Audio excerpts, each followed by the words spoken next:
अस्सलामुअलैकुम दोस्तों, corona virus की वैक्सीन के क्या साइड इफ़ेक्ट्स हैं और डब्ल्यूएचओ ने किस वैक्सीन को अप्रूव किया है और किन लोगों को ये वैक्सीन नहीं लगवानी चाहिए। तो दोस्तों, आज की वीडियो में हम बात करेंगे कोरोना वायरस की वैक्सीन के बारे में, जो पाकिस्तान समेत पूरी दुनिया में इस्तेमाल हो रही है। वीडियो शुरू करने से पहले मेरे इन्फॉर्मेशन मैक्स चैनल को सब्सक्राइब कर लें और बेल के आइकन को प्रेस कर लें ताकि ऐसी इन्फॉर्मेटिव वीडियो आप तक पहुंच सकें। तो चलिए वीडियो को शुरू करते हैं। Number 1, Sinopharm.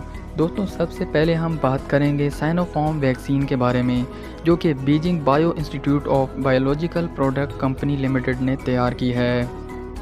दोस्तों, 7 मई 2021 को डब्ल्यूएचओ ने इस वैक्सीन को अप्रूव किया और अपनी वैक्सीन अप्रूव्ड लिस्ट में शामिल भी किया।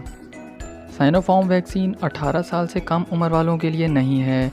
दोस्तों, अभी चाइना मज़ीद 18 साल से कम उम्र वालों के लिए रिसर्च कर रहा है। साइनोफार्म वैक्सीन की 2 डोज लगाई जाती हैं। साइनोफार्म की पहली डोज के बाद 28 दिन के बाद दूसरी डोज लगाई जाती है। दोस्तों, सोशल मीडिया पे बहुत सी अफवाहें चल रही हैं, जबकि इस वैक्सीन के कोई सीरियस साइड इफ़ेक्ट्स नहीं हैं। नॉर्मल साइड इफ़ेक्ट्स में सर दर्द, बुखार, सर्दी लगना वगैरह शामिल हैं। Number 2, Sputnik. दोस्तों, स्पुतनिक वैक्सीन रूस की है, जिसे गमालिया रिसर्च इंस्टीट्यूट ऑफ माइक्रोबायोलॉजी में तैयार किया गया। दोस्तों, दिसंबर 2020 में इस वैक्सीन को रूस, हंगरी, यूएई, सर्बिया, अर्जेंटीना में इमरजेंसी तौर पर इस्तेमाल किया गया और स्पुतनिक वैक्सीन की एफिशिएंसी रेट 90% है, जो कि साइनोफार्म और साइनोवैक से ज़्यादा है। स्पुतनिक वैक्सीन की पहली डोज लगने के बाद दूसरी डोज 3 महीने बाद लगाई जाती है और 18 साल से कम उम्र वालों के लिए ये वैक्सीन नहीं है। इस वैक्सीन के कोई सीरियस साइड इफ़ेक्ट्स नहीं हैं। लेकिन दोस्तों, बुखार होने की सूरत में या किसी और बीमारी की वजह से अगर आप कोई मेडिसिन इस्तेमाल कर रहे हैं तो वो मुकम्मल ठीक होने के 28 दिन बाद ये वैक्सीन लगाई जाती है। Number 3, Sinovac. दोस्तों, साइनोवैक चाइना की दूसरी वैक्सीन है जो कि डब्ल्यूएचओ से अप्रूव्ड है, जिसे चाइना नेशनल फार्मास्यूटिकल ग्रुप ने तैयार किया। दोस्तों, साइनो वैक्सीन भी 18 साल से कम उम्र वालों के लिए नहीं है। साइनो वैक्सीन की 2 डोज लगाई जाती हैं। पहली डोज के बाद 2 से 3 हफ्ते के बाद दूसरी डोज लगाई जाती है और पाकिस्तान में कोरोना वायरस की वैक्सीन फ्री ऑफ कॉस्ट लगाई जा रही हैं। इसके अलावा 22 ममालिक में ये वैक्सीन भिजवाई गई हैं, जिसमें सरे फहरिस्त पाकिस्तान, तुर्की, हांगकांग, ब्राज़ील और इंडोनेशिया शामिल हैं और इस वैक्सीन के कोई सीरियस साइड इफ़ेक्ट्स नहीं हैं। Number 4, Oxford AstraZeneca.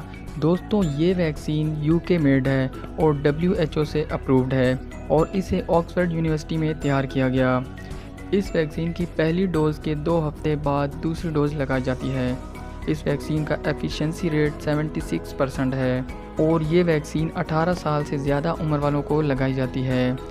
लेकिन दोस्तों, 4 अप्रैल 2021 को यूरोपीय मेडिसिन एजेंसी के मुताबिक बरतानिया में खून जमने के 222 केस रिपोर्ट हुए। इसलिए ministry of nation health service के तहत ये वैक्सीन 40 साल से कम उम्र वालों को नहीं लगानी चाहिए और इसके अलावा जिनको एलर्जी हो और या किसी बीमारी की वजह से किसी का खून जमता हो तो उसको भी एस्ट्राजेनेका ऑक्सफर्ड वैक्सीन नहीं लगानी चाहिए। Number 5, CanSino. दोस्तों, ये vaccine Chinese military and Tianjin CanSino Biologics में तैयार की गई। इस वैक्सीन की एफिशिएंसी रेट 65.7% है। ये वैक्सीन भी 18 साल से कम उम्र वालों के लिए नहीं है और इस वैक्सीन की सिर्फ 1 डोज लगाई जाती है। डब्ल्यूएचओ की सेफ्टी के मुताबिक जो लोग बीमार हैं, यानी अगर किसी को बुखार है या किसी और वजह से कोई दवाई इस्तेमाल कर रहा है तो वो उस दवाई को मुकम्मल करने के बाद 28 दिन बाद ये वैक्सीन लगवाए और इस वैक्सीन के भी कोई सीरियस साइड इफ़ेक्ट्स नहीं हैं। तो दोस्तों, वीडियो आपको कैसी लगी कमेंट में बताएं। मेरी इस वीडियो को लाइक करें और शेयर करें। फिर मिलते हैं आपको अगली वीडियो में। अल्लाह हाफिज़।